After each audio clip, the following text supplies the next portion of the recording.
ملا نصیر الدین ایک دن اپنے گدھے پر سوار بازار سے جا رہا تھا۔ اسپیڈ بہت زیادہ تھی۔ ایک جاننے والے نے دیکھا تو پوچھا، اتنی اسپیڈ سے کہاں جا رہے ہو؟ ملا نصیر الدین بولا، گدھے سے پوچھ لو، اسے سب پتہ ہے، اس کی مرضی ہے جہاں لے جائے۔ بہت گستاخ ہو گیا ہے، بھرے بازار میں میری بے عزتی کروا دیتا ہے۔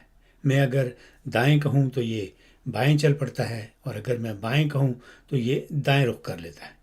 اس نے مجھے یار دوستوں کے سامنے بار بار شرمندہ کیا ہے، میری بات ماننے سے صاف انکار کر دیتا ہے۔ ایک دو بار میں نے اس کی پٹائی کی بھی کوشش کی، لیکن یہ میرے ڈنڈا اٹھانے سے پہلے ہی دلتیاں مارنی شروع کر دیتا ہے۔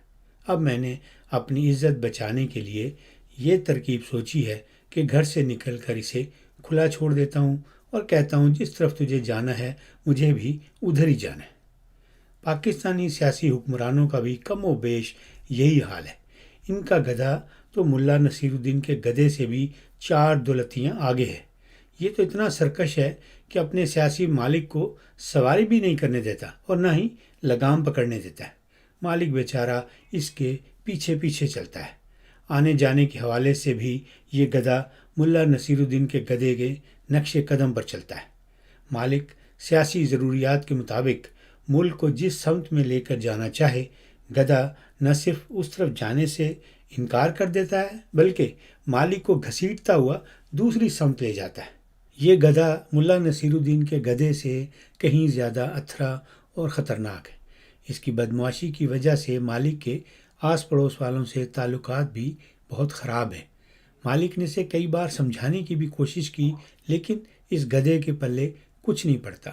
اسے ڈنڈے سے مارنا تو دور کی بات ہے، مالک اسے گھور کر بھی نہیں دیکھ سکتا۔ اگر کوئی ایسی گستاخی کرے تو پھر یہ گدھا اس کی ہڈی پسلی اس طرح فریکچر کر دیتا ہے کہ وہ کرسی پر بیٹھنے کے قابل بھی نہیں رہتا۔ کہنے کو یہ گدھا ہے، لیکن یہ سیاسی حاکموں سے گدھوں والا سلوک کرتا ہے، اور بیچارے حاکم اتنے مسکین لوگ ہوتے ہیں کہ نہ تو اسے کچھ کہہ سکتے ہیں اور نہ کہیں جا کر داد فریاد کر سکتے ہیں۔ مجھے ایک بار اس گدھے کے مظالم سہنے والے بندے سے ملنے کا اتفاق ہوا۔ میں نے اس سے پوچھا کہ اس نے چپ چاپ گھر چلے جانے کی بجائے کھوتا کٹ کا بدلہ کیوں نہیں لیا؟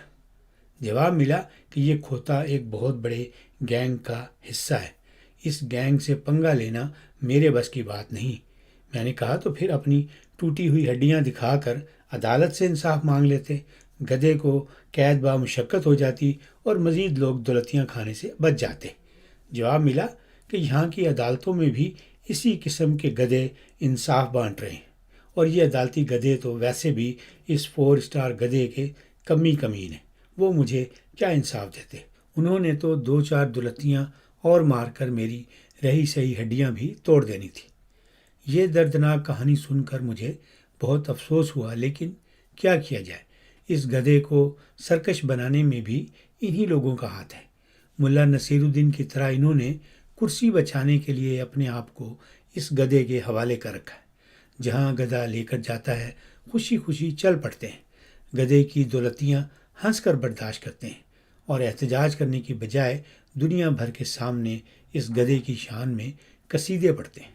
اس گدھے کی جائز ناجائز فرمائشیں پوری کرتے ہیں، اور اسی چکر میں اپنے بچوں کو بھی اکثر بھوکا سونے پر مجبور کر دیتے ہیں، لیکن اس تابعداری کے باوجود انہیں کچھ حاصل نہیں ہوتا، اور ایک نہ ایک دن گدھے سے دلتی کھا کر ٹانگ تڑوا بیٹھتے ہیں اور اقتدار سے بھی بے دخل ہو جاتے ہیں۔ میری بات پر یقین نہیں تو اس 70 سالہ بابے کی طرف دیکھ لیں جس کو حال ہی میں دلتی پڑی ہے، اور وہ بھی ایسی خطرناک کہ 4 مہینے ہو گئے ہیں ٹانگ کا پلستر اترنے کا نام ہی نہیں لے رہا۔